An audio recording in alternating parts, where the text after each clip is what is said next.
This is part 2 of our Sabotage video series. Today we'll be talking about operations of sabotage, as well as agents of sabotage.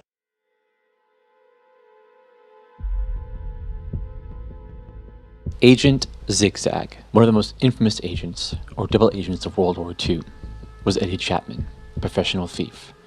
Specifically, a safe thief, and a good one at that.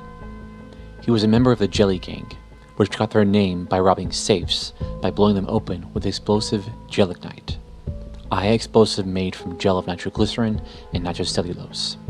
He was eventually caught and imprisoned in Jersey and the Channel Islands, which eventually became occupied by Germany. Desperate to return to Britain, he volunteered to be a spy for the Abwehr, a German intelligence branch which at that time had poor intelligence networks.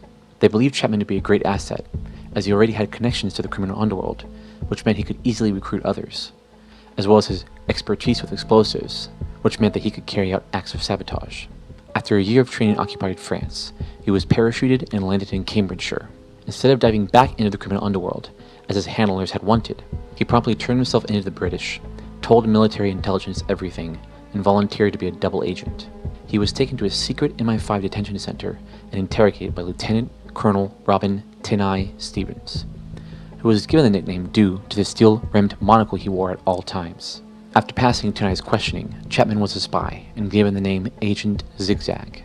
MI5 and Eddie Chapman made radio contact with the Axis powers and informed them of his plan to sabotage the factory where the mosquito bomb was manufactured.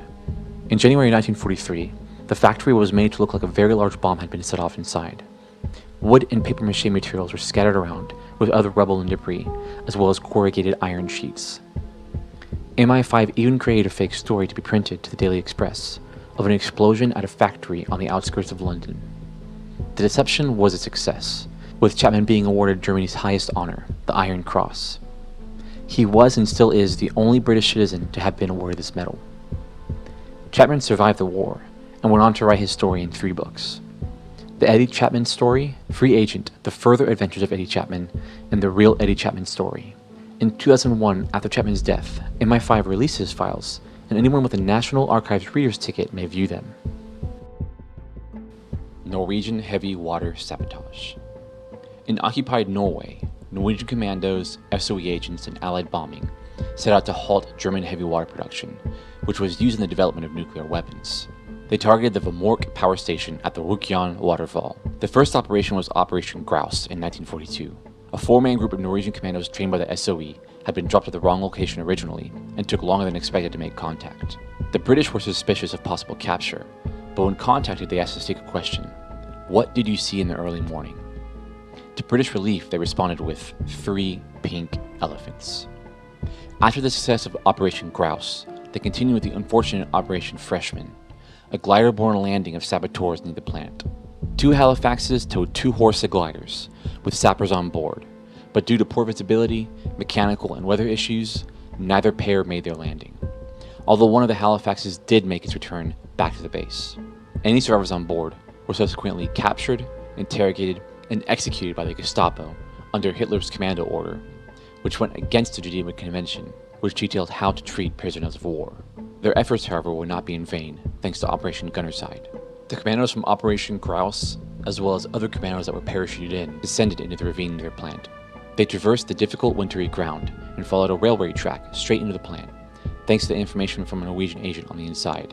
Amazingly, it said that they did not encounter 1 guard, even though the Germans had increased their security after Operation Freshman. The only person they did encounter was a Norwegian who was a caretaker of the plant, more than willing to cooperate. The Norwegian commandos made their way, placed their explosives, as well as a fuse that gave them enough time to escape, and it said that they left behind a Thompson submachine gun, so that it would be known that this was the work of British forces. All of the heavy water produced during the occupation was destroyed, along with important equipment. The Axis powers did attempt to move their heavy water operations to Germany, but Norwegian resistance forces successfully sank the ferry carrying the heavy water. All the Norwegian commandos did survive, with 4 remaining for further operations. Maybe in a future video, we can talk about those.